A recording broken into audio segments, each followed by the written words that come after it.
I want to shift into something I know that's important to you and other marketing leaders, which is this idea of balance in the role. And there's a section of your career where you took this title of Chief Sabbatical Officer for 6 months, and I just would love to hear about this sabbatical. What led to it? What did you learn from this experience? I think this is really relevant for modern day CMOs and who is much of our audience. So Yeah. please share that with us. Yeah, absolutely. It was a pretty special time, and I was kind of surprised every day how I owned it in the market. I wasn't quite sure how to go about it, but I was at Gartner. One of my friends, remember I have this theme, and so a friend of mine called and said, "Hey," she was like the COO equivalent at a small company, and said, "Hey, we need a CMO. Just come talk to us, whatever. We know that you're perfectly happy." I was like, "Yeah, I love Gartner. I'm not interested." Anyway, long story short, we went through it. They made me an offer that I just couldn't refuse. And I thought, okay, I will try this. And I was excited about it because it was super high growth. It was growing like 50% a year. And there was a lot of opportunities, a large marketing team. It was my first foray working in a private company and working for a founder.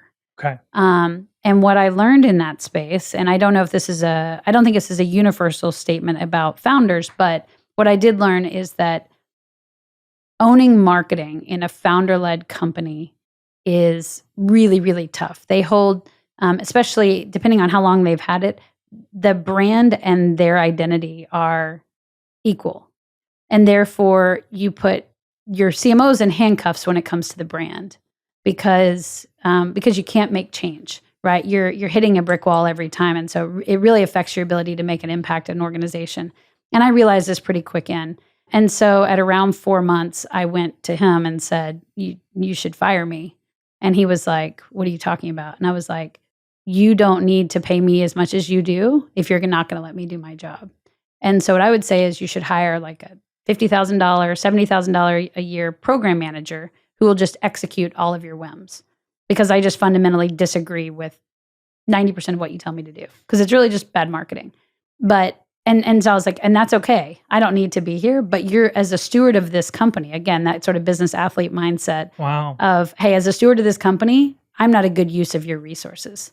And he said, all right, let's do this. And so we ended up parting ways, which was great for me. It was an environment that I was not happy in, certainly not thriving. And so I was like, this is just not the space for me. And so when I left, I immediately thought, oh crap, I have to find another job. I've never been without a job. I've always had one taking me while I was still in another.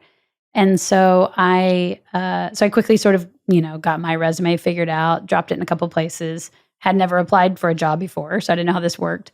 And started getting some phone calls. I left my company 1 week. The next week I went on vacation to Lake Tahoe. And when I got back, I had 7 CMO interviews. And I was like, okay, the market's fine. The market's totally fine. Wow. I don't need to rush. And so having those, and one of them happened to be HYCU. Okay. And I loved my conversation with HYCU. But at the end of it, I said, I can't. I'm not ready. And he was like, what do you mean? I was like, I think HYCU sounds awesome. I think you seem amazing. I'd love to work for you. But I need a break. I'm going to take 6 months off. And he was like, what? He was like, but no, you're the perfect candidate. I think you would be amazing. And I'm like, that's great. And so, but I said, I just need this time. And I told him, I kind of said, in January, in 6 months, if you're still looking and I'm still looking, let's talk. Kind of like if you're single and I'm single when we're 40, we'll connect. And he was like, okay. And he was like, but he was not super, he was supportive, disappointed. And so I decided that moment to take time. And I talked to my husband and I said, I need a break. I'm tired. And I realized that it wasn't until I stopped that I realized I was tired. I'm an efficiency machine. It's my superpower. Mm-hmm. And so I leverage every single second of every single day. Part of that's out of necessity. Just having 3 kids and a big job means that I don't get to waste time very often. And so I use every single second. And if you keep running on that hamster wheel day after day after day, you don't realize you're tired until you step off of it. And then you're like, oh my gosh, I'm exhausted. And so stepping off at that moment, it's the first time I'd had really space where I wasn't either finishing one or starting the next. And I was like, I need more of this. And it probably took at least 3 months on that sabbatical for me to finally be like, I can sit and not feel like I'm wasting time not being productive. Like for 3 months, my husband would come home from work and I'd be like, let me list out the 27 things I accomplished today. He's finally like, why? It's your sabbatical. Go sit on the couch and binge watch all day if you want. Like, that's what your time is for. But it was such a transition of mindset of moving from producing all day, every day to now having to not, and no one sort of checking in on those results. So that was a big part of it. In terms of the chief sabbatical officer, when I kind of made this decision to stop, I thought, how do I communicate this? I'm gonna have this big fat gap on my LinkedIn profile, which maybe doesn't matter anymore. I think people understand it more. Post-COVID, people just assume a lot of burnout is happening. But at the time, I was still kind of right in the thick of it and thinking, I've never had a gap on my resume before. How do I do this? And one of my girlfriends, Megan Leader, she's the CMO at Silicon Labs. She had taken a sabbatical a few years before. And she was like, Kelly, I just recorded a podcast on this. You should listen to it. And I was like, okay, we're friends personally, not professionally. And so I listened to the podcast and I was like, she just owned it. And I thought, owning the story, one, gives an opportunity for me to be in charge of that narrative. And two, hopefully, maybe there's somebody out there. I didn't really think about that at the time, who might be burned out or going through the same type of thing. And so I just started kind of posting about it and kind of saying, I'm taking 6 months off. Like, I'm like, hey, I called all the recruiters I was working with and said, hey, like, y'all are great. I'm still interested, but call me in January. And the learnings I had during that time of like being able to breathe, recognizing exhaustion. I wrote a book. You wrote a book? I did.